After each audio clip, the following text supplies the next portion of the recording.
Halo teman-teman semuanya, selamat pagi, selamat datang di Study with Android ketiga. Perkenalkan, nama aku Jessica sebagai MC yang akan memandu acara SWA 3 pada pagi hari ini dan juga perwakilan divisi akademik KSM Android penyelenggara acara ini. Apa kabar nih semuanya? Semoga keadaan kalian semua baik dan sehat selalu ya. Pada semangat kan ya hari ini? Jadi sebelumnya, buat yang belum tahu tentang Study with Android, jadi aku mau jelasin sedikit nih tentang Study with Android. Study with Android itu apa sih? Study with Android adalah program belajar bersama yang membahas seputar Android, front-end, back-end, UI/UX design, dan Android tentunya yang diperuntukkan untuk mahasiswa UPNVJ dan masyarakat umum. Untuk materi dan penjelasan mini projectnya akan diisi oleh mentor dari KSM Android UPN Veteran Jakarta yang pastinya keren dan berpengalaman loh. Minggu lalu, waktu Study with Android kedua kan kita udah belajar tentang front-end starter pack yang dibawakan oleh Dava Rashid. Setelah itu kita mengadakan voting di IG untuk Study with Android ketiga ini. Pemilihan topiknya di voting melalui Instagram Android UPN Veteran Jakarta. Lalu berdasarkan hasil voting pada Instagram Android UPN Veteran Jakarta, pada Study with Android ketiga kali ini kita akan belajar tentang Android Starter Pack yang akan dibawakan oleh pengurus KSM Android UPN Veteran Jakarta, Bang Naufal Ramandani, yang sudah punya cukup pengalaman di bidang ini loh. Beberapa pengalaman Bang Naufal sendiri adalah magang menjadi mobile developer di Direktorat Jenderal Pendidikan Tinggi, Riset, dan Teknologi Kemdikbud Ristek dan juga penerima penghargaan PIMNAS Wangi Diffuser berbasis mobile application. Nah, sebelum aku alihin ke mentornya, sekarang kita foto bersama dulu ya. Yuk semua on cam dulu ya buat dokumentasi kegiatan hari ini. Yuk teman-teman on cam dulu ya. Soalnya mau di screenshot.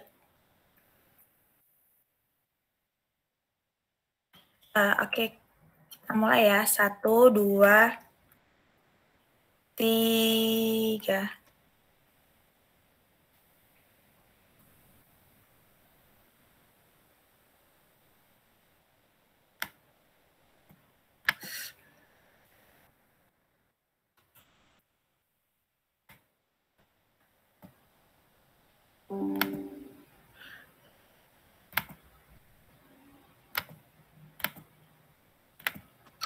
Oke, terima kasih.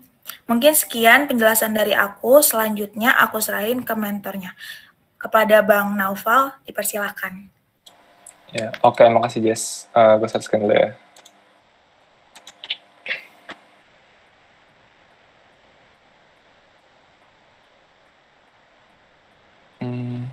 Sebentar.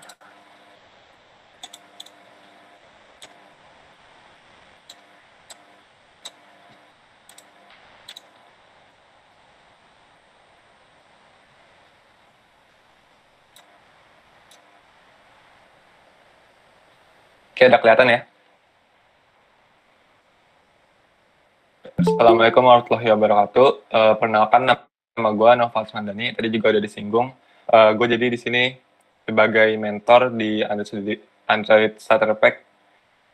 Kemarin kan isinya backend Starter Pack, terus yang kedua itu front end. Nah, terus yang sekarang bagiannya Android. Nah, jadi kira-kira isinya tentang Android Starter Pack itu ngapain aja. Nah, terus selanjutnya, kira-kira di sini kita bahasnya ada pertama pengertian Android Software Development itu apaan, terus ada pemrograman untuk membuat aplikasi Android, terus selanjutnya ada tugasnya Android Developer itu apa, terus ada struktur folder, terus sama dasar-dasar activity, fragment, dan lain-lain. Nah, terus selanjutnya pengertian Android Software Development itu apa? Itu adalah proses pembuatan aplikasi di mana aplikasi dibuat untuk perangkat yang menjalankan sistem operasi Android. Jadi berarti kayak kalau misalkan kalian tahu ada aplikasi kalkulator atau misalkan Gojek dan lain-lain itu di HP, itu termasuknya Android Software Development di buat aplikasi. Nah, buat aplikasi Android ini, caranya ada berapa sih? Nah, yang gue tahu saat ini, dan yang populer juga, itu ada 3. Yang pertama itu udah pasti natifnya, Android natif. Kalau nggak pakai Java, pakai Kotlin. Cuman akhir-akhir ini, semua orang udah pakai Kotlin. Dan yang natif ini udah yang paling bagus kalau menurut gue. Karena emang dikhususin buat bikin aplikasi Android. Nah, terus selanjutnya ada Flutter. Flutter ini makanya Dart. Ini juga lumayan bagus karena declarative UI. Bikinnya cepat. Nah, terus yang terakhir React Native. Kalau React Native ini pakai JavaScript, gue sendiri belum nyobain. Cuman kayaknya yang lebih populer di antara 3 ini, kalau nggak native ya Flutter. Selanjutnya. Tugas Android developer yang pertama. Ini sebenarnya banyak tugasnya, cuman ini yang kepikiran aja sama gue. Yang pertama, mengimplementasikan desain yang telah dibuat ke dalam aplikasi. Biasanya, kalau misalkan di project-project, itu tim UI UX atau tim desain, dia bikin desainnya dulu. Contohnya di Figma, salah satunya di Figma. Habis itu, kita sebagai Android developer, implementasi desain tersebut ke aplikasi.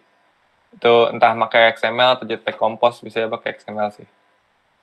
Terus yang kedua, ambil data dari API atau lokal. Nah, ini kan yang sebelumnya dibikin sama tim UI UX itu desainnya. Nah, datanya itu diambil dari API atau lokal.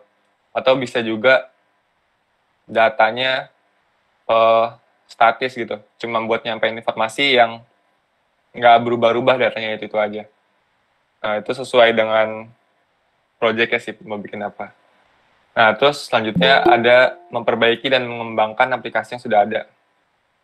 Meningkatkan kualitas code, contohnya salah satunya. Nah, terus unit testing. Jadi di sini, walaupun namanya testing, tapi unit test itu tetap dilakuin sama Android developer. Jadi, masih masuk ranah Android developer tugasnya. Terus yang terakhir, evaluasi dan implementasi teknologi baru. Sampai sini mungkin ada yang mau nanya nggak?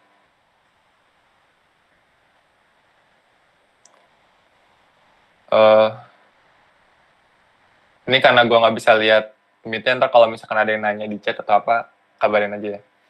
Oke, berarti lanjut dulu. Selanjutnya, Android Development with Kotlin. Karena di sini bahasnya fokus ke natif, jadi kan tadi ada Android natif pakai Kotlin, ada Java, terus ada juga Flutter, pakai Dart, terus ada juga React Native. Nah, cuman di sini karena SM Android makanya natif, dan natif ini emang yang paling bagus ya bisa dibilang kalau dari sisi outputnya. Itu makanya sini bahasnya yang natif aja, yang pakai Kotlin.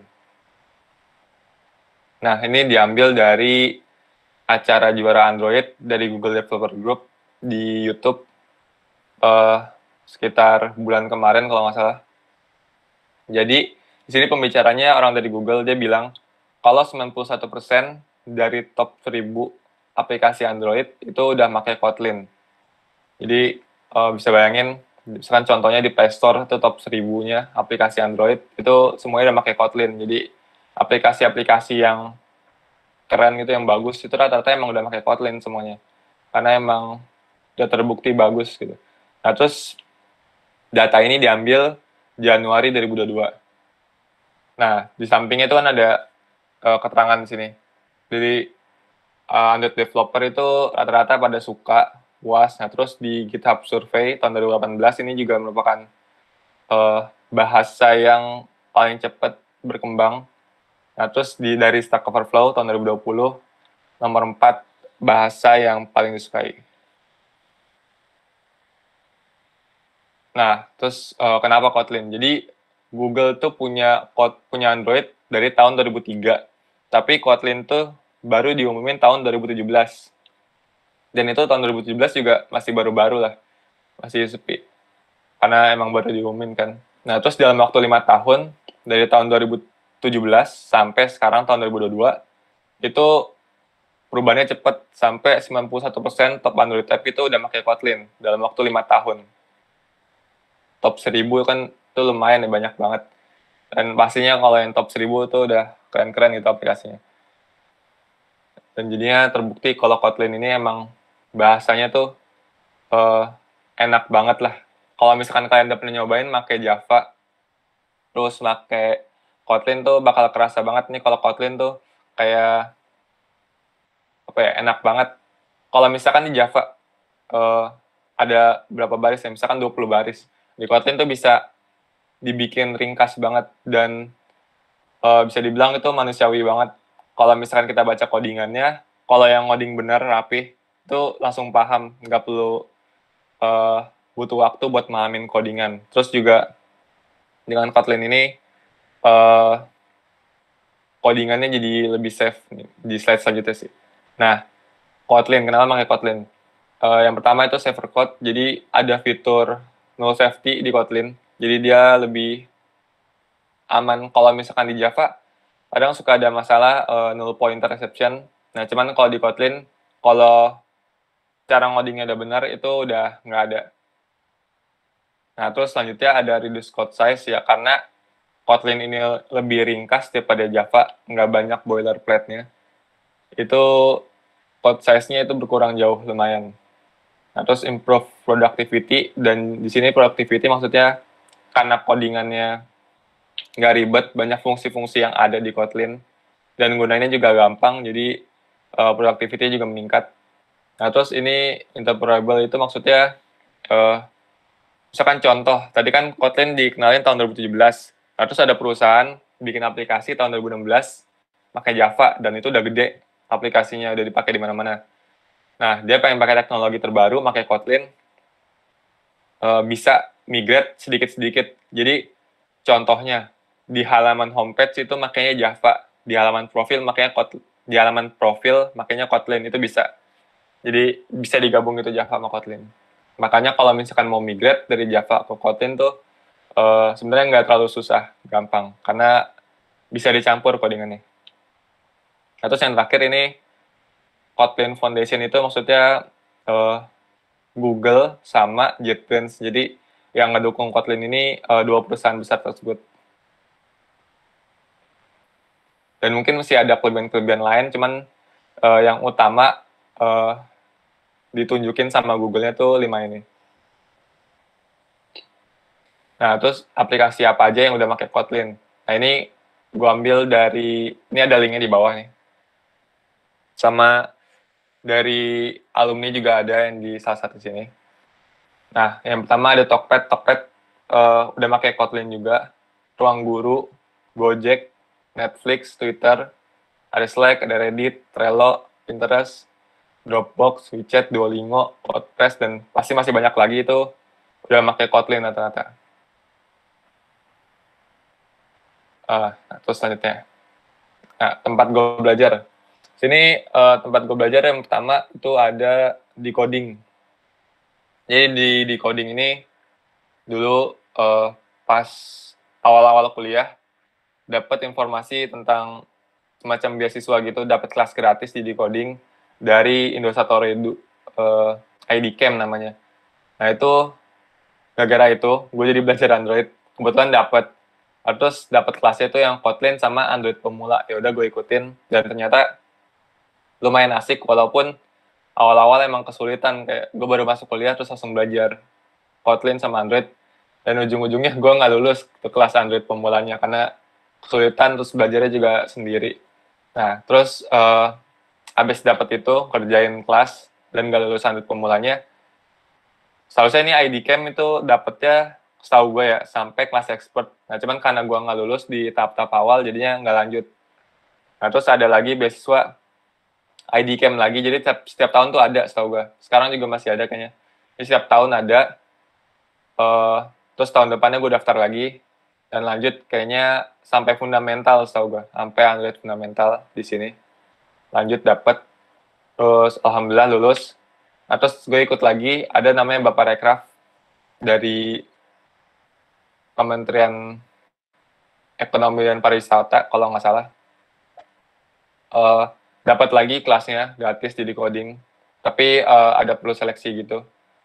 Jadi kebanyakan yang di Decoding ini gue dapat kelasnya tuh dari program-program eksternal, misalkan dari IDCamp, dari Bapak Rekraf gitu, dapat kelas. Terus habis dari Bapak Rekraf itu gue dapetin kelas, kerjain lagi. Terakhir kemarin gue studi independen, dari kampus Merdeka, dapat kelas lagi, dan di coding lagi. Gue ngambilnya yang Android lagi sama Flutter. Gue belajar Flutter juga kemarin. Nah, terus selanjutnya, ini tempat gue belajar kedua. Ini channel YouTube Philip Techner. Menurut gue ini channel YouTube-nya keren banget. Entah kenapa, yang gue butuhin tuh kayak pas banget itu ada semua di sini. Contohnya, kebetulan banget kemarin gue lagi butuh materi, salah satunya misalkan kayak Jetpack Compose pakai Clean Architecture. Nah, itu gue cari-cari dulu di Google, nggak nemu. Terus tiba-tiba besoknya dia upload gitu video. Ngepas banget, jadi gue belajar. Dan itu nggak sekali doang, kayak besoknya gue lagi butuh materi sesuatu, tiba-tiba dia upload, dan ya udah gue tonton aja gitu. Pas gitu materinya, kayak cocok buat gue materi-materi yang ada di sini. Dan menurut gue penjelasan dia juga lumayan gampang dipahamin. Kayak ya banyak lah di sini materi kalian butuh clean architecture, MVVM biasa, clean code, solid, dan lain-lain, nah banyak. Nah, terus yang kedua, programmer zaman now. Gue belajar di sini tuh yang di bagian Kotlin-nya. Sini banyak playlist Kotlin, ada unit test, terus Kotlin generic, terus Kotlin yang lainnya. Ya mungkin kalian bingung dengerinnya nama-namanya. Sini kayak banyak lah playlist Kotlin. Ini satunya yang kelihatan tuh unit test, ada 25 video. Itu masih banyak lagi video-video Kotlin di bawahnya. Nah, ini penjelasan sama dia tuh kayak jelas banget dijabarin, tapi jadinya agak lama, tapi bagus sih, jadi lebih paham sama dia, programmer zaman now. Nah, terus kalau misalkan mau nyobain sendiri latihan,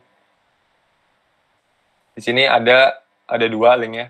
Yang di bawah ini link buat slide. Jadi kayak Google tuh udah nyiapin slide kalau buat mau belajar. Bentar, ini gue buka. Ads.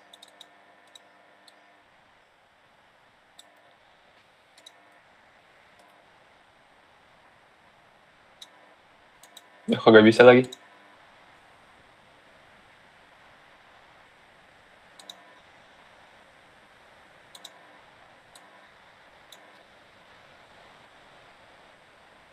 Ini, gue dari website ini.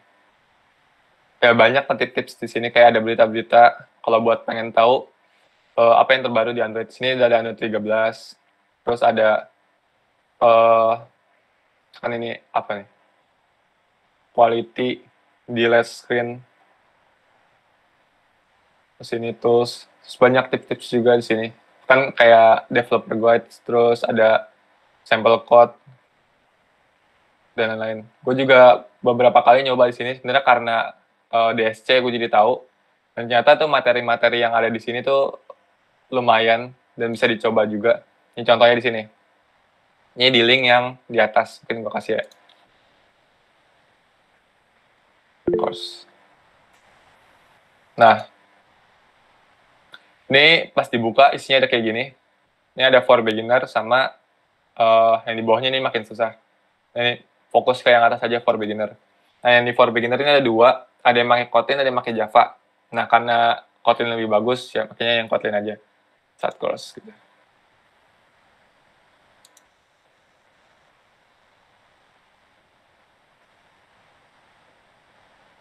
Kayaknya nge-lag gue ya.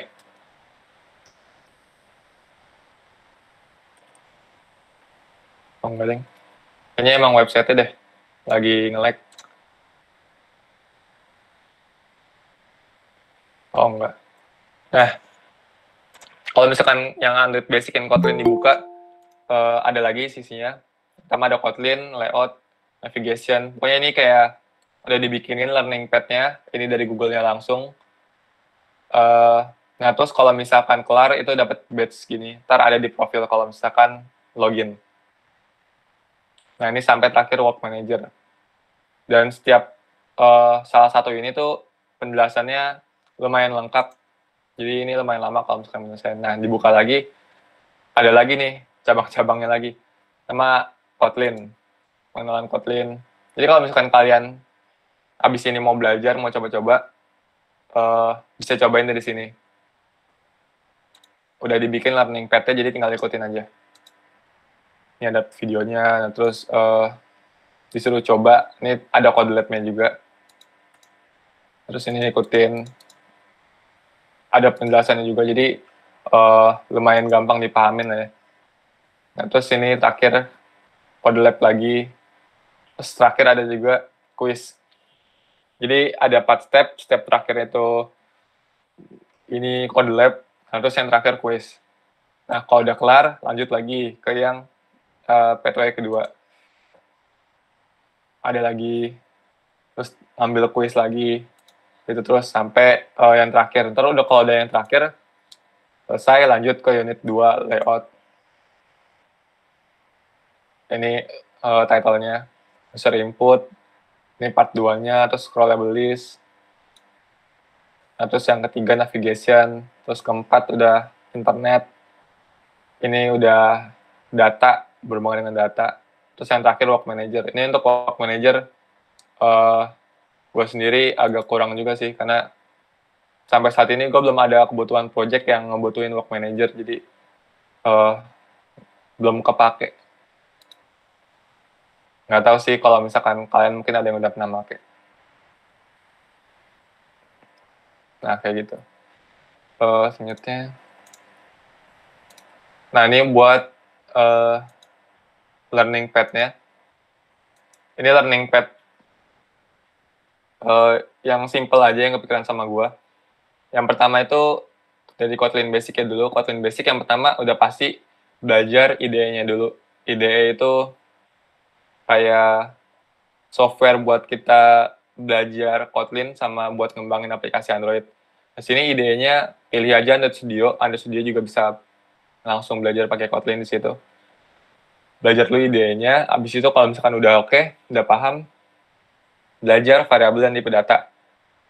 Variabel dan tipe data ini kayak contohnya string, boolean, dan lain-lain. Nah, terus belajar if else, terus ada when juga. Terus selanjutnya belajar array sama list. Dan ini array sama list tuh beda ya, walaupun agak mirip, tapi di sini beda array dan list. Nah, terus ada nullable type. Nullable type itu kalau misalkan di Java, misalkan kita bikin variabel string nama buah sama dengan apel string. Nah, cuman itu variabel nama buahnya itu nggak bisa nilainya kosong, harus ada nilainya. Nah, sedangkan kalau misalkan di Kotlin itu bisa kita kasih nilai 0. Jadinya bisa lebih safe kodenya. Cuman itu lebih teknis sih bahasnya. Cuma sini gue cuma jelasin kalau ada namanya nullable type. Ntar bisa kalian pelajarin. Terus selanjutnya ada looping, data class, terus ada collection operation. Collection operation ini kalau misalkan kalian punya list nama buah, ada apel, anggur, jeruk, dan lain-lain. Nah, itu pengen difilter berdasarkan namanya. Descending misalkan, atau enggak ascending. Itu bisa pakai namanya collection operation, misalkan dot filter, atau dot map, dan lain-lain. Nah, terus ada functional programming, ada OOP. Nah, sampai OOP ini menurut gue harus paham di Kotlin. Jadi dari belajar IDE-nya sampai OOP. Nah, kalau misalkan udah paham, kalian bisa lanjut belajarin Kotlin generik sama coroutine, atau juga bisa langsung ke fundamental Android. Jadi Kotlin generik sama coroutine ini bisa ntar aja belajarnya sambil belajar Android. Cuman kalau yang sebelumnya dari awal sampai OOP itu, menurut gue emang harus paham kalau mau sekarang mau lanjut ke Android. Nah, di Android ini fundamental, pertama belajar layouting dulu. Jadi nggak perlu mikirin apa-apa, pokoknya fokus bikin layout aja dulu. Belajar beberapa layout, kayak misalkan bikin kotak gimana, terus bikin cara gabungin dua file layout gimana, dan lain-lain. File layouting, bikin layout yang bagus. Ini layouting juga termasuk kayak resource-nya kayak pakai gambar, terus pakai aset string gimana, dan lain-lain di sini, layouting. Nah, terus fragment. Fragment ini sama activity ini sebenarnya berhubungan mirip-mirip. Kalau activity ini ibaratnya kan kayak home home page. Nah, itu bisa dibilang home activity. Dia menampung layout-nya sama menampung logika-logika yang ada di halaman homepage. Nah, kalau fragment itu ada di bawahnya si activity. Misalkan activity home. Nah, itu bisa aja di bawahnya ada lagi home fragment. Jadi, yang nampung logik-logik lebih, apa ya, lebih kompleksnya, lebih detailnya itu biasanya di fragmentnya. Jadi, activity ini cuma sebagai kontainer. Tapi bisa juga langsung pakai activity doang, nggak pakai fragment.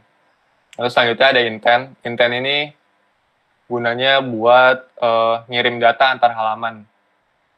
Ini diperlukan misalkan dari halaman home ke halaman detail.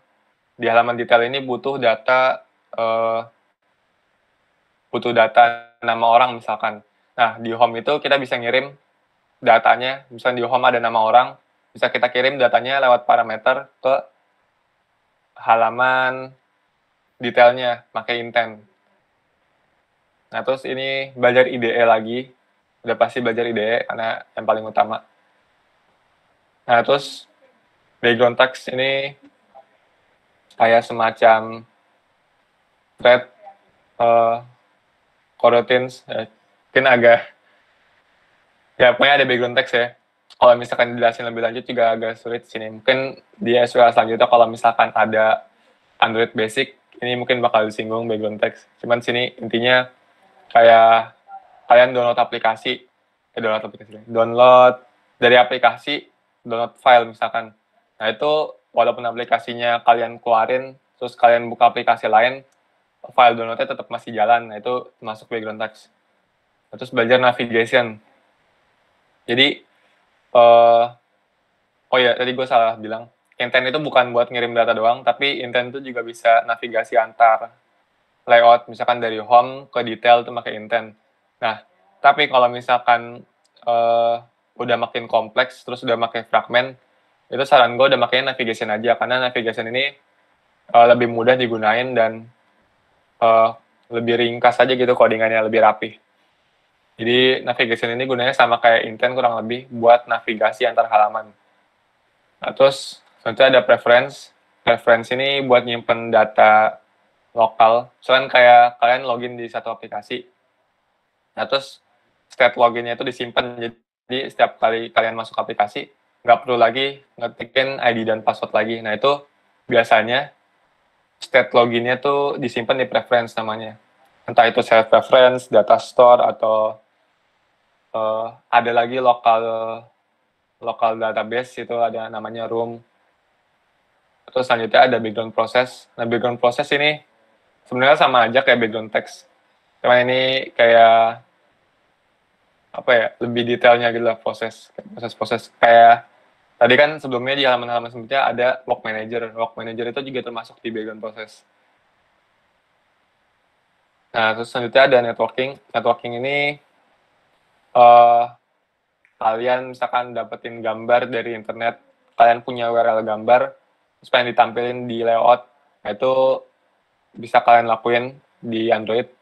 Nah, terus kalau misalkan kalian mau ngambil data dari API, nah API itu kayak semacam kumpulan data yang udah dibuat sama tim backend yang kita tinggal ambil aja. Misalkan contohnya ada API nama hotel di Indonesia. Nah, itu data-data nama hotelnya emang udah disediain dari API itu, dan kita tuh biasa sebagai Android developer cuma tinggal konsumsi aja, tinggal ngambil datanya. Nggak perlu mikirin kayak gimana hubungan antar tabelnya, IRD-nya, dan lain-lain. Jadi kita tinggal ngambil data udah jadinya, terus tinggal ditampilin di layout. Nah, terus selanjutnya ada arsitektur komponen. Arsitektur komponen ini di Android, selain pakai activity sama fragment, buat bikin logiknya, misalkan logik klik button atau logik swipe dan lain-lain, itu bisa juga pakai arsitektur komponen. Arsitektur komponen itu isinya ada kayak ada view model, terus ada room, intinya kayak yang ada di Jetpack gitu. Sebentar gue bukan, Android Jetpack.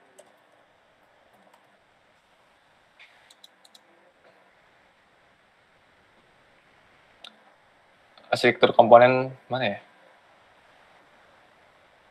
Karena ada pegging juga. Ini pegging tuh termasuk ke arsitektur komponen. Misalkan di satu aplikasi ada listnya misalkan kayak Instagram gitu. Ada ribuan list di dalam homepage. Nah, itu nggak mungkin listnya di-load langsung 1000 gitu, karena itu bakal nge-lag dan loadingnya nggak kelar-kelar. Jadinya, kalau di Android itu ada namanya paging, jadi dia nge-load-nya itu berdasarkan kebutuhan user. Misalkan user belum nge-scroll sampai bawah nih, ya berarti nggak perlu di-loading lagi datanya, cukup segitu aja. Kecuali kalau udah nge-hit yang ke bawah, udah mentok gitu nge-scroll-nya, ya berarti dia nge-hit lagi KPI. Itu pakai paging namanya. Terus masih banyak juga sih, kayak ada view model, room. View model itu kayak semacam kelas tambahan untuk Android buat ngebantu logic-logic yang ada di activity atau fragment. Jadi lebih mudah buat maintenance-nya.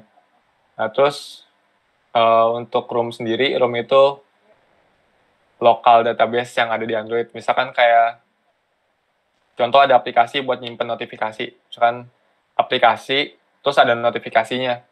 Nah, itu kan notifikasinya, walaupun kita keluar dari aplikasi, masuk lagi ke aplikasinya, itu notifikasinya tetap ada, list notifikasi gitu. Kita terima notifikasi apa aja. Nah, itu salah satu caranya bisa disimpan di local database room. Jadi kalau misalkan kalian hapus data aplikasi, terus login lagi, itu hilang datanya. Karena nggak disimpan di network. Jadi cuma secara lokal aja datanya.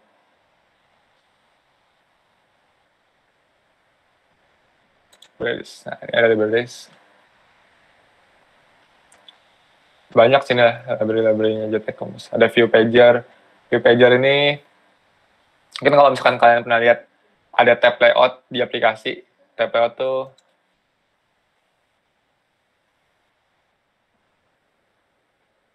nah ini tab layout kayak gini nih, tab layout. Itu makanya yang view pager. Ini ada dua, yang kedua nih yang lebih bagus pasti, yang lebih baru.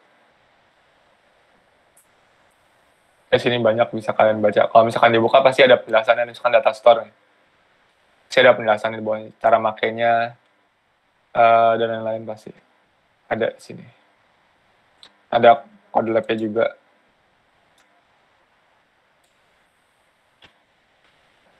Nah, mungkin kalau misalkan dari Android Roadmap ini, ada yang mau ditanya?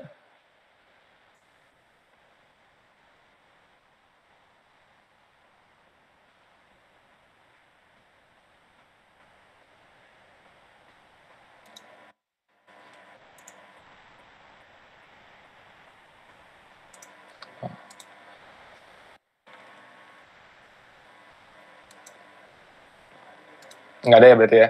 Terus selanjutnya ke struktur folder. Di sini gue stop screen dulu buat buka Android.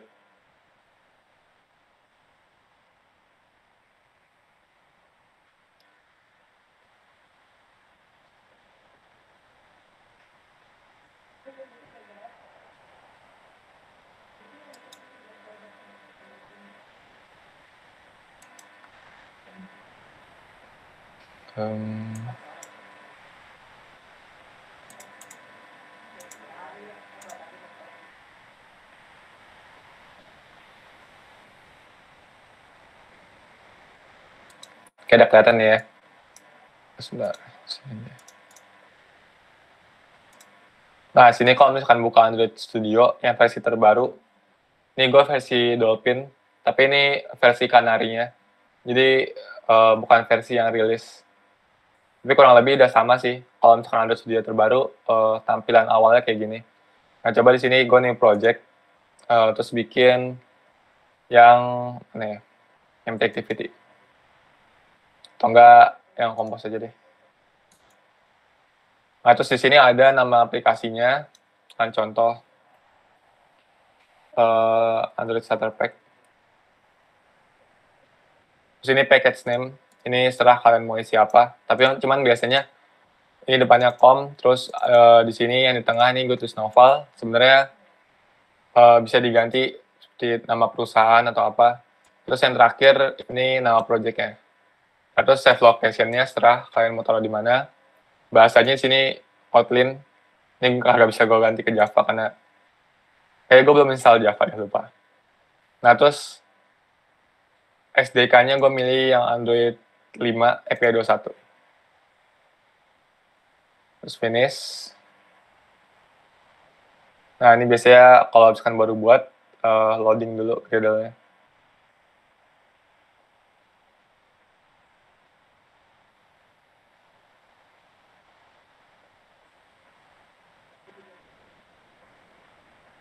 Nah, oke. Udah, jadi ini struktur folder yang paling luarnya kayak gini. Ada Android, terus di bawahnya ada app sama Gradle. Yang Gradle dulu. Nah, Gradle tuh isinya ada banyak kayak gini, cuman yang biasanya paling sering dipakai ini cuma dua atasnya. Build Gradle yang project, sama build Gradle yang modul. Ini gue gede nih. Nggak bisa deh. Nah, ini kalau misalkan build Gradle yang project itu, jadi di Android itu bisa dibikin multi-modul. Jadi di sini contohnya ada modul app. Ini kan ada app di sini. Ini artinya modul nih, kalau misalkan kayak gini. Modul app. Nah, ini build Gradle yang modul itu bisa banyak. Misalkan ada, kita bikin modul baru, misalkan modul restoran, misalkan begitu. Berarti ntar ada lagi di bawahnya sini, build Gradle modul restoran.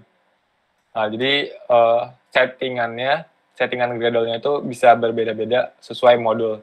Nah, sedangkan kalau misalkan yang build Gradle project ini untuk keseluruhan aplikasi. Nah, sini ada kayak versi yang digunain. Sini gue pakai versi komposnya. Nah, terus sini ada plugin-pluginnya. Nah, ini buat secara global. Sedangkan kalau yang di build Gradle app ini, dia yang scope-nya itu cuma satu modul doang. Ini karena modulnya cuma ada satu, yang app. Berarti dia scope-nya cuma dalam app ini doang. Cuman bisa dipakai resource-nya di modul lain. Jadi walaupun kita buatnya di modul ini, resource-resource yang ada di build Gradle ini itu bisa kita pakai di modul lain. Misalkan di sini ada build Gradle modul restoran gitu. Nah, terus yang pertama nih plugin. Ya, plugin sama aja kayak yang tadi di build Gradle project. Kayak sini contohnya ada aplikasi, Kotlin, library-nya. Ini biasanya nggak diubah-ubah sih, emang udah bawaan. Nggak perlu diubah. Nah, terus ini juga, biasanya kalau misalkan kalian mau pakai sebuah library contohnya dari GitHub gitu, itu biasanya kita perlu naruh plugin di sini, biasanya. Ada juga yang nggak pakai. Ditambahin di bawah sini, misalkan ID, misalkan pluginnya org.bla bla bla gitu. Bisa ditaruh di sini buat setupnya. Nah, terus ini di bawahnya ada tag Android sama dependensi. Kalau dependensi ini kayak semacam kumpulan library-nya. Misalkan sini ada Android Xcore, terus ada JUnit, Espresso. Ini dikumpulin di sini semuanya. Misalkan kalau misalkan ada lagi apa ya? Room, taruhnya di sini. Kan kalian mau library yang memudahin kalian buat bikin layout yang bisa di swipe misalkan. Jadi layoutnya tuh dari home activity ke detail itu cuma butuh swipe doang misalkan. Misalkan ada library kayak gitu. Kalian taruhnya di sini. Nah, itu untuk yang Android sendiri di sini ini ada namespace-nya. Sama aja sih kayak nama ininya. Sama kayak nama si package. Terus ini min SDK. Ini min SDK maksudnya aplikasi ini nggak bakal bisa dijalanin kalau misalkan SDK HP kalian di bawah 21. Jadi tadi kan gue milihnya SDK 21, terus itu Android 5 Lollipop. Kalau misalkan HP kalian di bawah Lollipop, nggak bisa install aplikasi ini. Terus target SDK-nya, ini gue 32. 32 tuh apa ya? Lupa gue namanya. Ini intinya target SDK itu kita build project ini targetnya tuh buat API level yang keberapa. Jadi di sini 32, 21 tuh termasuknya API level. Terus ini ada version code sama version name. Version code ini dipakai buat kode buat upload ke Play Store. Jadi misalkan aplikasi ini udah di-upload ke Play Store.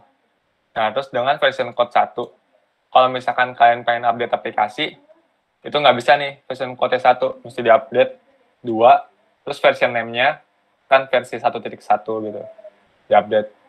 Terus version, kalau misalkan mau update lagi 3, terus ini dinaikin lagi 1.2 gitu. Jadi kalau misalkan mau upload ke Play Store, version code-nya nggak bisa sama, harus beda, naik terus. Terus ini buat tes JUnit. Terus ini vector drawable. Ini view support library. Ini sebenarnya baru ada di Jetpack Compose sih, jadi gue kurang tahu. Cuman kayaknya vector drawable ini buat pakai aset vector. Jadi di sini drawable tuh kita misalkan mau pakai aset-aset tertentu, contohnya kayak mau pakai lambang ini atau lambang access time, lambang orang, itu bisa kita pakai tanpa perlu download dulu dari Google. Kan download dari Google atau download dari Figma itu nggak perlu karena udah ada di sini. Kalau misalkan asetnya itu sama. Nah, terus ini build type. Build types ini ini kan dalamnya ada release. Sebenarnya bisa dibikin lagi satu lagi. Debug. Jadi saat build aplikasi, misalkan build-nya versi debug di sini di build variant ada. Ini kan debug. Bisa lihat di build variant. Kalau misalkan build-nya versi debug, itu yang dieksekusi saat bikin aplikasi itu yang di bawahnya yang debug. Kalau misalkan build-nya versi release, yang dieksekusi yang di atas. Nah, itu entah isinya mau diapain tuh setelah kalian. Misalkan di sini, kalau misalkan versi debug, gue mau variabel string, misalkan variabel ABC, sama dengan isinya angka 123. Cuman kalau misalkan versi release, gue pengen variabel ABC-nya itu nilainya jadi 321. Ini bisa. Cuman cara naruhnya nggak gini ya. Tapi intinya kayak versi debug sama versi release tuh kalau misalkan mau custom bisa di sini. Nah, terus selanjutnya ada compile option. Ini compile option tuh kayak semacam mesin buat compile-nya gitu sih. Gue kurang ngerti sih kalau yang compile ini. Ya kalau misalkan dari namanya ya buat compile. Compile-nya pakai Java version 1.8. Terus targetnya juga 1.8. Nah, terus ini Kotlin option-nya juga versinya 1.8 sama kayak yang di atas ini. Terus ini build features. Ini build features nih kayak apa ya? Oh ya, view binding. Jadi di XML itu kalau misalkan mempermudah, biasa kalau misalkan ngoding, itu ada namanya view binding. View binding itu library dari Google buat ngebantu kita bikin layout yang, bukan bikin layout sih, ngomongin layout sama activity biar lebih mudah dibaca dan lebih enak bikinnya. Nah, itu bisa ditaruh di sini, build features. Nah, kalau misalkan compose, karena sini gue pakai compose, ya udah build features-nya compose terus. Sini juga ada view binding misalkan, view binding. Terus bisa. Terus kalau misalkan ada juga build features yang lain, ditaruhnya di sini. Nah, karena ini pakai compose, jadi yang dipakai cuma compose doang. Terus sini tag compose, version, compiler. Terus ini packaging option. Yang biasanya kalau yang di sini-sini udah nggak perlu diubah sih. Udah dari bawaannya aja. Nggak di otak-atik. Dependencies tadi udah. Kan sampai sini ada yang mau nanya?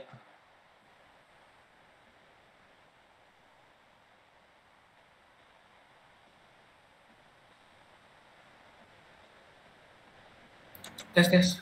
Ini suara saya dengar kan ya? Iya. Saya mau nanya, kan ini untuk Android sekarang udah ada ini ya Jetpack Compose ya. Nah, kalau orang yang mau belajar itu mendingan belajar dari yang bikin UI pakai XML atau langsung ke Compose ya? Soalnya kan kalau pakai Compose lebih mudah gitu. Oh, tetap pakai XML sih. Kalau untuk sekarang ya. Kalau misalkan orang baru belajar, tetap pakai XML. Cuman kalau misalkan belajar ya bukan buat karir ya, misalkan pengen tahu aja, langsung aja ke Compose. Karena pasti ke depannya nanti XML ini bakal nggak kepake lagi. Yang kepake itu udah Compose. gitu. Tapi kalau misalkan saran gue tetap pakai XML aja dulu sih. Oke deh. Thank you. Oke. Ada lagi nggak nih? Ini buat Gradle ya.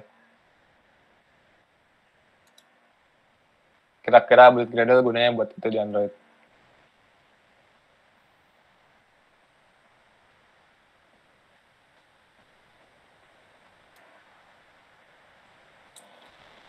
Oke, nggak ada.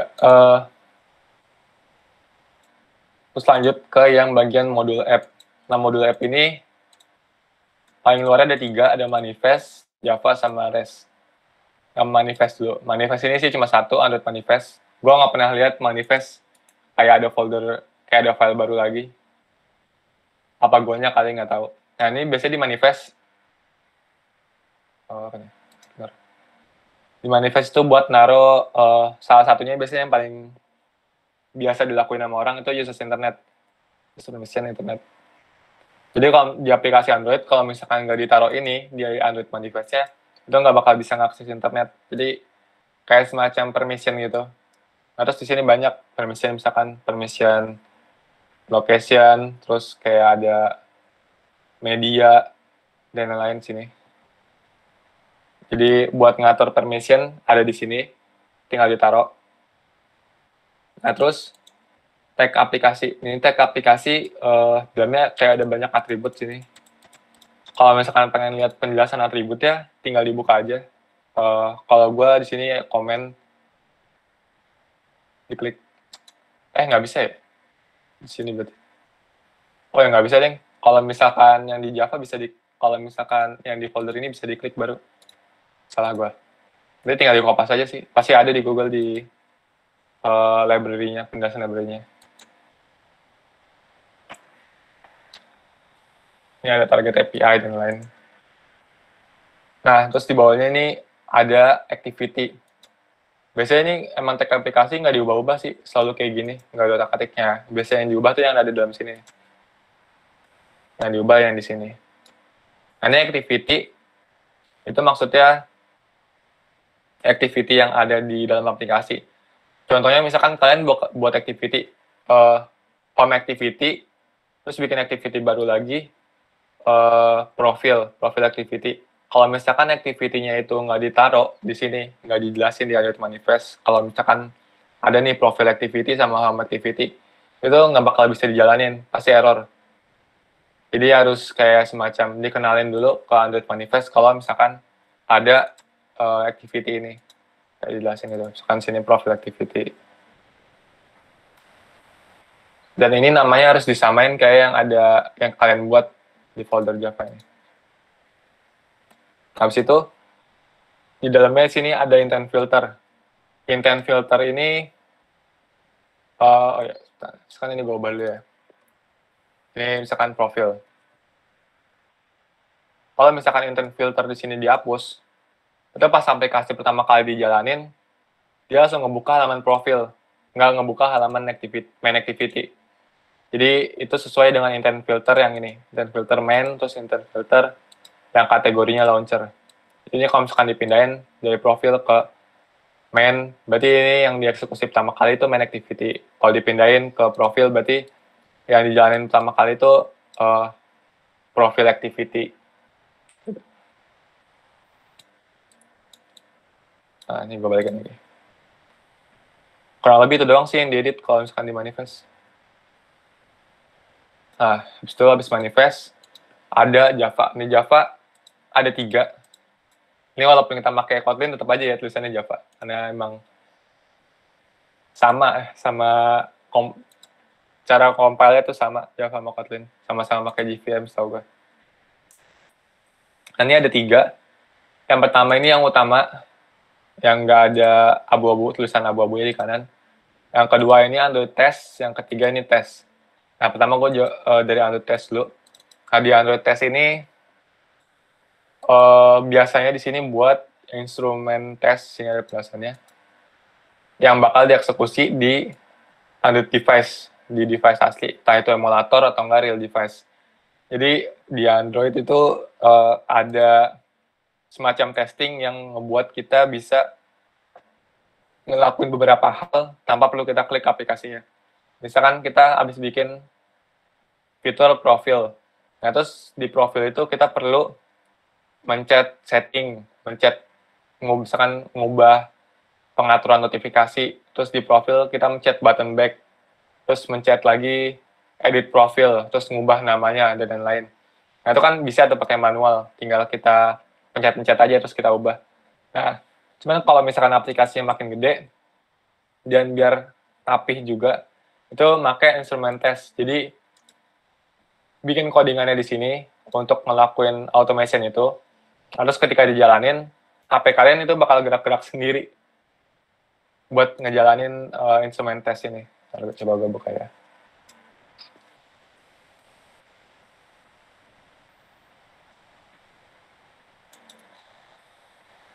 Nah, di sini ada nih. Ada videonya nggak ya?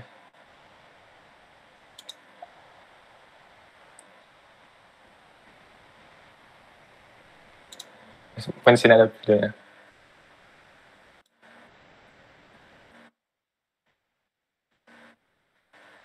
Oh, nggak ada. Ya udahlah.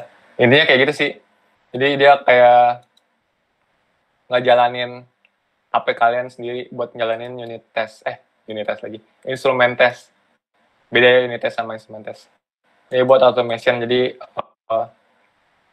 lebih ke konteksnya yang ngubah UI dan ngebutuhin emulator atau enggak real device Android. Ini ngaturnya di sini. Nah, terus yang satu lagi, yang folder test, ini buat unit test. Jadi kan kalau yang di Android test itu, scope-nya lebih gede, langsung ngetes kayak, ibaratnya kayak testing manual gitu. Nah, sedangkan kalau yang di unit test ini, lebih kecil, lebih ke fungsi-fungsi tertentu. Misalkan, di halaman profil, kalian ada fungsi buat manggil fungsi logout misalkan, logout. Nah, itu pasti kan dibuat fungsinya, bikin codingan fungsi. Nah, itu kita bisa aja ngetes langsung, buka HP, ngeran, terus mencet tombol logoutnya. Nah, tapi bisa juga kayak gini, jadi dibikin unit testnya, nah, terus bikin codingannya di bawah sini, buat logout. Nah, ntar expected-nya itu beneran logout atau enggak, nah terus aktualnya apa. Kayak diatur di sini. Jadi lebih ke buat fungsi-fungsi kecil, misalkan kayak tadi kan logout, atau misalkan ada juga di sini get profile, tes buat dapetin ini get profile dari internet itu beneran jalan atau enggak, dan lain-lain. Itu ngaturnya di sini. Jadi lebih, dan ini tuh nggak perlu pakai real device. Jadi walaupun emulator gua nggak nyala nih di sini, itu bisa dijalanin nih fungsinya.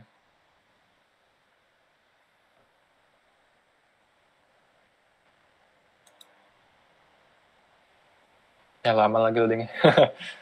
Nah nih, langsung jalan. Jadi nggak perlu emulator kalau di sini.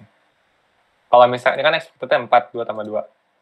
Kalau misalkan gue jadiin di sini 3, itu pasti bakal error. Nah, ini salah.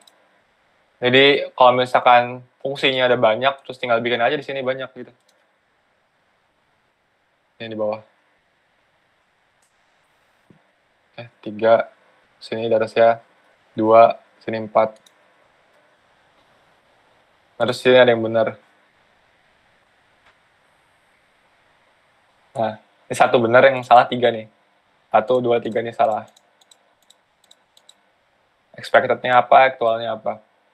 Nah, kalau misalkan aplikasi yang masih kecil mah gampang ya, tinggal dites aja manual. Cuman kalau misalkan makin gede, pasti agak ribet. Jadi perlu dibuat unit test biar proses testingnya itu cepat, tinggal ngeran, buat mastiin nih bener apa enggak, selesai. Nah, dan ini unit test ini sama automation test ini yang di sini, itu yang ngerjain tetap Android developer, bukan QA tester. Beda. Mungkin sih ada yang mau nanya tentang testing?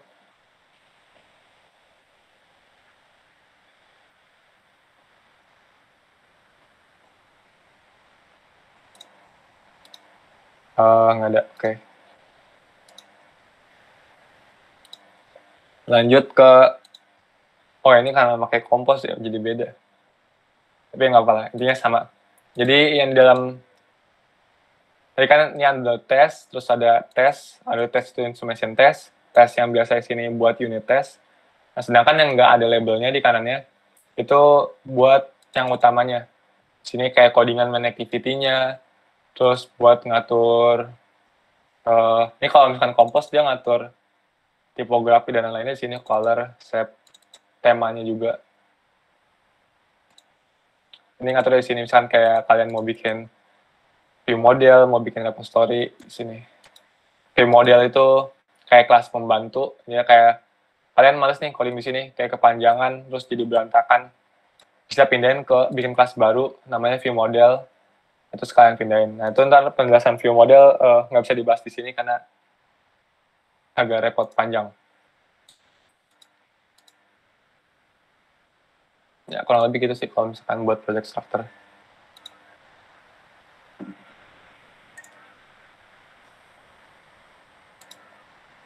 Oke, ini udah gue plus Android-nya. Kurang lebih itu sih. Mungkin ada yang mau nanya?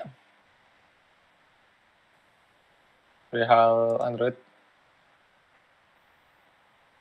Oh iya, sama ini referensi tadi tuh. Gue pakai referensinya dari sini. Kelihatan kan sih?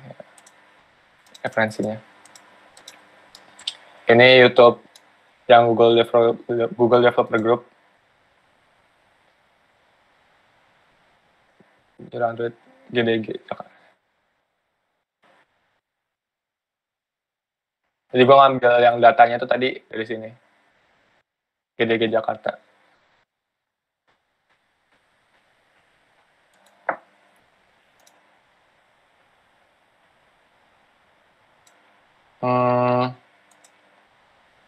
Kalau misalkan mau cuma bisa, itu menurut gue RAM 8 GB. Nah, terus kalau Intelnya itu Intel i5 generasi 8 mungkin. Kalau Ryzen, ya Ryzen 5 2500 paling. Terus gitu. Itu standar. Cuma kalau mau enak ya RAM-nya naikin. Prosesor juga naikin.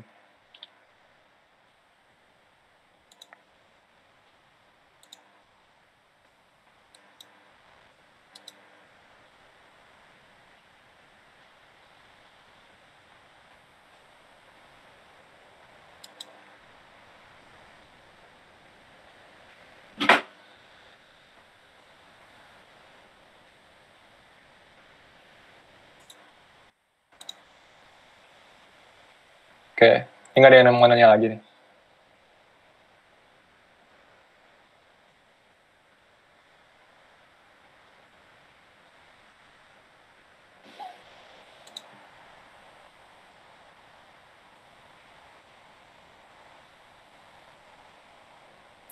Karena ini starter pack, gue jadi nggak bahas kayak ngoding di Kotlin ya sama ngoding Android ya, karena beda pembahasan itu. Jadi ini lebih general aja buat bahasnya. Ini kali ya. Pengalaman gue buat pas ngoding Android. Jadi kalau buat ngoding Android itu kadang kayak ada beberapa masalah gitu. Ini nggak tahu nih masalah tim gue, apa masalah guanya aja yang salah. Jadi kadang suka, contohnya kan biasanya tuh pakai Scrum ya buat ngodingnya, buat project. Kan mau bikin suatu produk pakai metodologinya Scrum. Nah itu terkadang pas tim UI UX bikin desain sama apa yang diimplementasi di kita, biasanya kan tim desain pasti bikin desainnya tuh sebelumnya, jadi udah jadi dia ngerjain di sprint sebelumnya, baru kita yang ada developer ngerjain di sprint yang sekarang. Jadi kayak beda satu sprint gitu biasanya, atau mungkin lebih dari satu sprint. Nah itu terkadang apa yang dibikin di Figma, misalkan contohnya di Figma, itu beda sama yang di real eksekusinya karena kemampuan dari developernya. Dan ujung-ujungnya pas di testing ya pasti beda.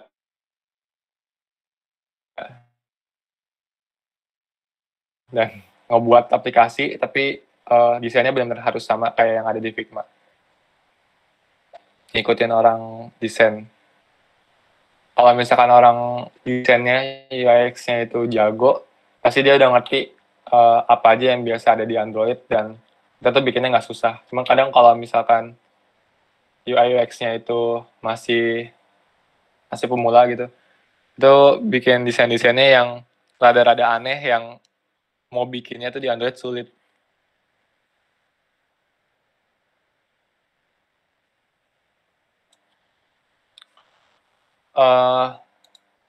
Nggak perlu sih kalau buat aplikasi itu perlu database.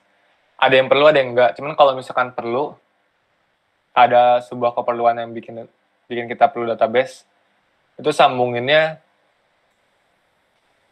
ya gimana ya, agak teknis sih.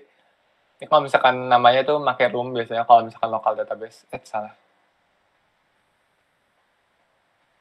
Nah, ini pakai room. Jadi room database.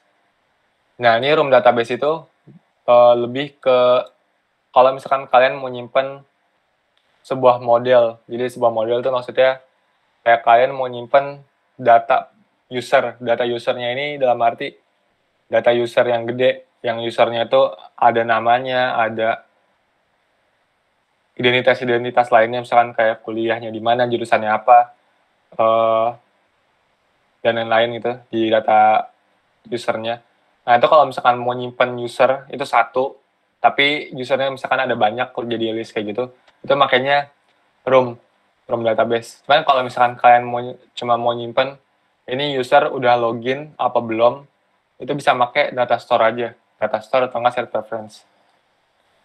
Jadi data store ini kayak buat nyimpen yang lebih buat nyimpen yang simple-simple, kayak nyimpen string atau nyimpen stat gitu-gitu, nyimpen boolean, nyimpen integer, nyimpen tema juga bisa. Nah, cuman kalau misalkan kalian mau nyimpennya datanya lumayan kompleks, itu makanya room. Dan di room ini tuh bisa relational database juga, setahu gue, walaupun gue belum pernah nyobain, tapi kayak pernah nonton tutorialnya. Jadi kayak ya bikin YARD gitu lah, kayak YARD yang dibikin di YARD. Jadi nggak cuma satu model terus dibikin list, tapi bisa berhubungan gitu antar tabelnya. Itu pakai room bisa. Cuman kalau mau yang simple aja, makanya ini. Kalau buat nyimpen data simple, pakai data store.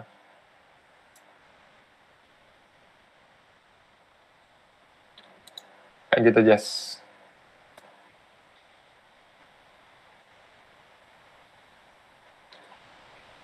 Ini udah ada semua sih tutorialnya. Kalau misalkan Android di web developer-nya, mau belajar apa juga ada di sini.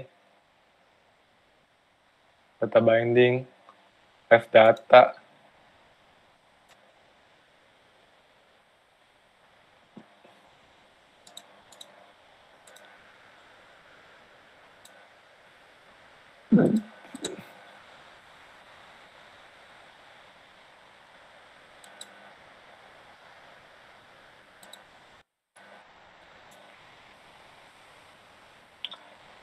langkah-langkah buat ngedebak. Sesuai errornya sih itu kalau itu. Cuman kalau misalkan kita ambil contoh, errornya tuh error apa ya? Gagal dapetin data dari API contoh. Gagal dapetin data dari API. Nah, kalau misalkan itu biasanya kan kalau misalkan udah pakai API, kita udah bikin kelas baru, kelas tambahan buat ngatur API, itu namanya pakai retrofit. Jadi di Android kalau misalkan mau hubungin aplikasi terus pakai API, itu makanya retrofit Android. Ini makanya retrofit. Nah, jadi di retrofit itu kayak bikin kelas interface, terus bikin kelas buat setup retrofitnya juga. Nah, anggap contoh kita gagal dapetin data dari API. Nah, step pertamanya kalau misalkan gue udah pasti ke kelas ininya dulu nih, ke kelas retrofitnya ini. Jangan-jangan yang salah tuh di retrofitnya. Gue cekin satu-satu. Pertama tuh kayak dari fungsinya dulu, interface-nya. Ini bener apa enggak endpoint-nya. Terus cek di setup-nya. Ini base URL-nya udah bener apa kagak. Kalau misalkan ternyata setup retrofitnya udah bener, ke fungsi repository-nya. Biasanya kalau nggak repository langsung ke view model. Itu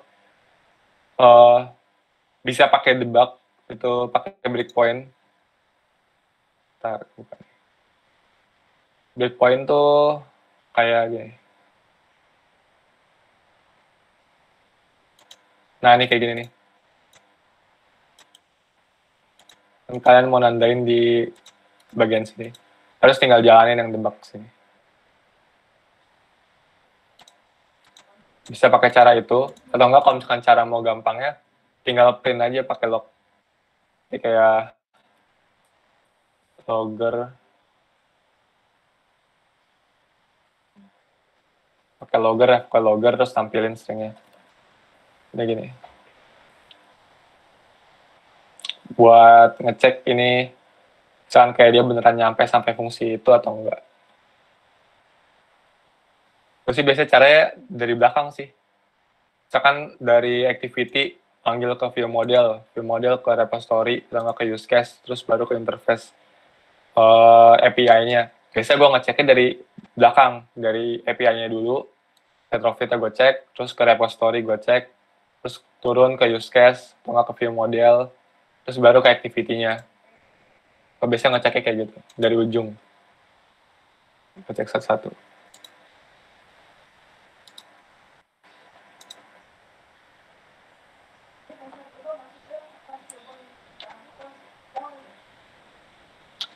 Oh ya, belajar Android susah. Ya emang susah sih. Benar kayak kadang mau muntah aja belajar Android.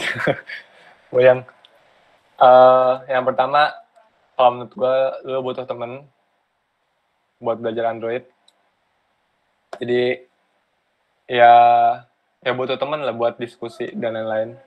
Nah, terus kalau misalkan dari materinya sendiri, ngaturnya gimana ya? Emang perlu waktu sih, kalau misalkan di Android. Kalau menurut gue, yang dipelajarinnya itu, gimana ya? Kadang susah sih, kalian lagi ada project, ngebutuhin kalian buat belajar room, contohnya. Tapi di satu sisi, kalian lagi pengen belajar retrofit, lagi pengen belajar cara ngobongin aplikasi ke API.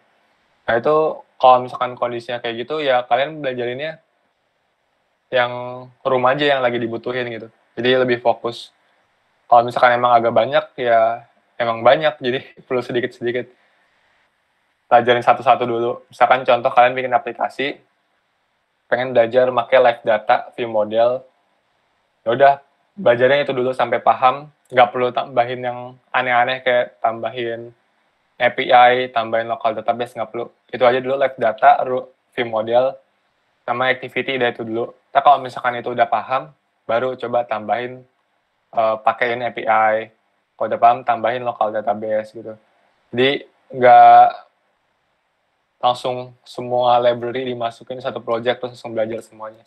Tapi sedikit-sedikit. Kayak udah paham cara pakai live data, cara pakai flow, terus cara pakai view model. Atau selipin satu, gimana cara makainya, cara pakai API. Kalau udah oke, selipin lagi satu, cara pakai repository gimana. Kalau udah oke, masukin lagi dependency injection. Gitu. Diselipin satu-satu. Oh ya, tadi gue kayaknya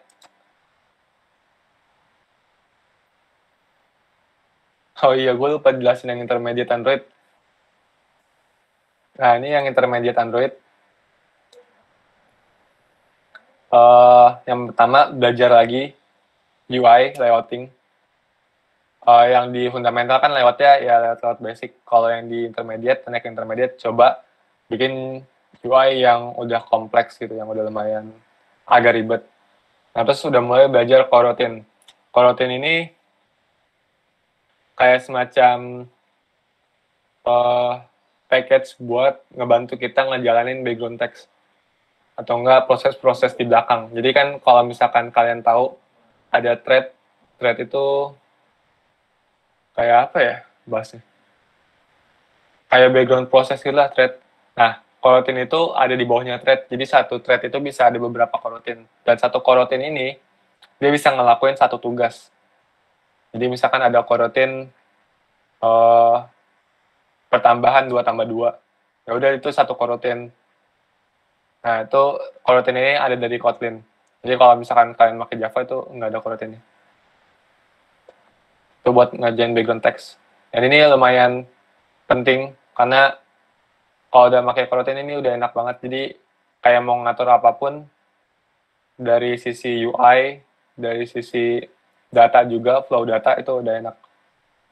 Nah, terus arsitektur Android itu belajar MVVM, karena MVVM ini yang kayak di mana-mana dipakai lah. Kayak gue udah jarang lihat tutorial atau orang-orang ngerjain project pakai arsitektur selain MVVM di Androidnya. Nah, terus dependency injection. Dependency injection ini, misalkan kalian bikin sebuah kelas, kelasnya itu adalah person. Nah, person ini dia butuh parameter nama orangnya itu. Sama ada atribut-atribut lainnya. Tapi yang dibutuhin itu cuma namanya doang. Yang lainnya itu ada kayak default value misalkan itu. Nah, itu kita bisa ngebuat class person. Mana ya? Ini gue sambil buka ya. Di mana ya? Di sini deh. Kita bisa bikin class person, kan biasanya gini ya. Kayak file person sama dengan. Nah, biasanya kita perlu passing parameter namanya di sini. Kan nama. Nah, tapi kalau misalkan pakai dependency injection, kita bisa kayak gini doang udah. Terus depannya kayak setup di misalkan di dot bla bla bla dot person. Nah, jadi kita nggak perlu passing parameter di sini. Kayak nilainya itu udah diinjek lewat dependency injection. Misalkan kalau gue sambil buka aja deh. Coba. Gue stop share screen dulu ya.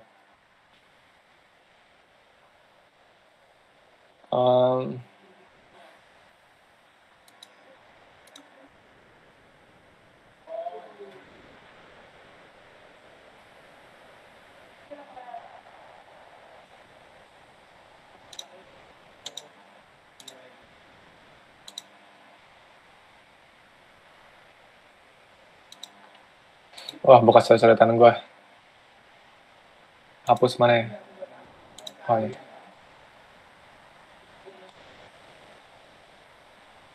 Ada di kanannya aja. Nah, misalkan ini ada repository, misalkan namanya repository. Dia butuh parameter person, contohnya ya, dia butuh parameter person. Nah, terus di sini kita ada kelas use case. Dia butuh parameter person lagi. Dia bukan person. Salah. Ini repository. Dia butuh parameter API, biasanya API. Nah, terus di sini ada use case.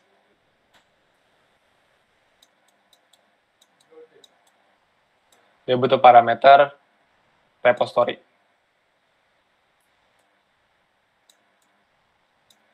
Nah, terus ada lagi view model. Dia butuh parameter use case. Jelek banget, susah gue pakai mouse. Itu parameter use case. Nah, terus terakhir activity.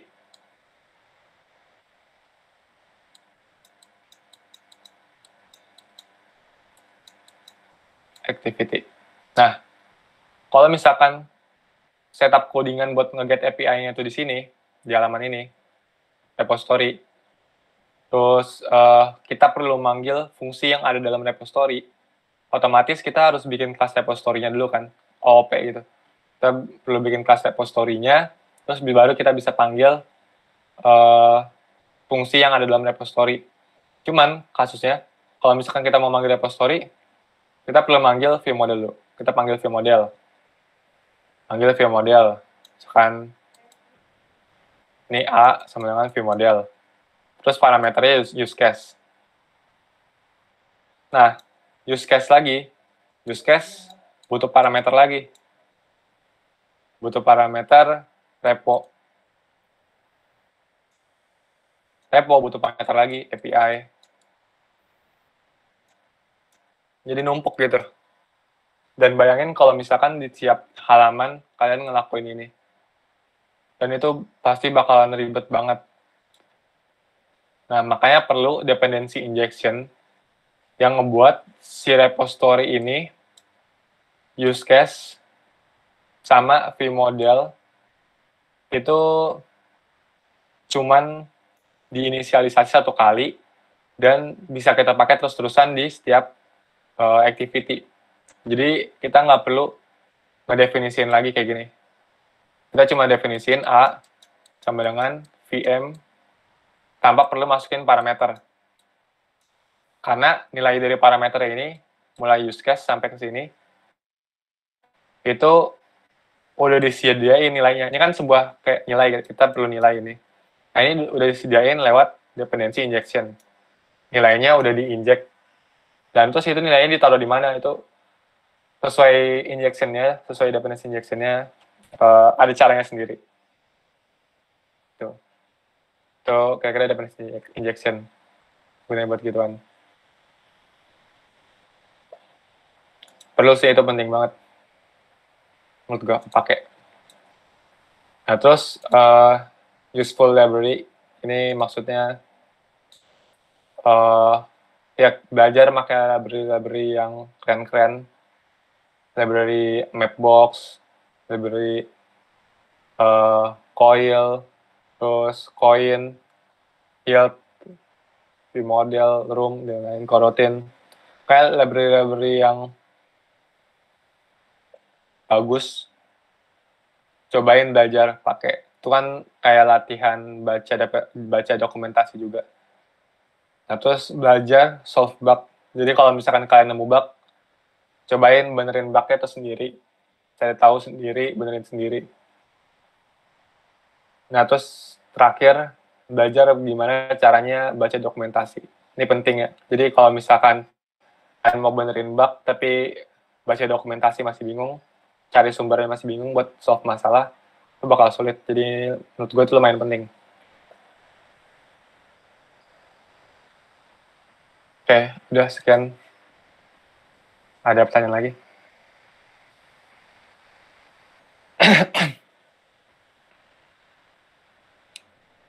Halo, saya mau nanya. Kalau untuk solve bug itu tempat nyari penyelesaiannya itu di mana aja? Maksudnya? Kayak nyarinya itu kemana aja gitu? Untuk nge-solve bug, misalnya kita lagi buat apa, ada error gitu. Nah, untuk nyari penyelesaiannya itu kita nyarinya di mana gitu kan? Kalau yang saya tahu itu paling yang terkenal Stack Overflow gitu. Nah, selain itu ada nggak? Oh, maksudnya itunya. Iya. Ya, yang ketemu aja sih di Google. Kalau gue sih biasanya cari aja. Misalkan cycler view not showing, misalkan not scrolling, not working. Ya udah, yang paling atas Stack Overflow, ya udah. Gue biasanya nyarinya kayak gitu. Gue jarang nyari langsung di Stack Overflow kayak gini. Mesti gue cari di Google, yang muncul paling atas gue klik, terus ada di sini gue klik lagi. Bukain semua. Ini juga gue buka.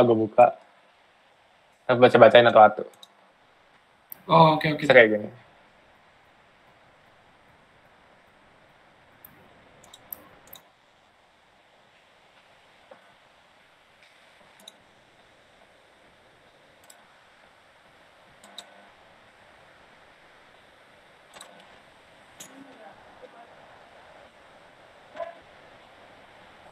Ada lagi?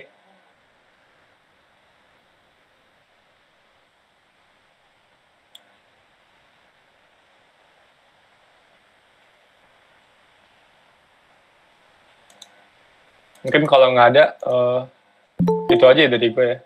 Gue balikin ke Jessica.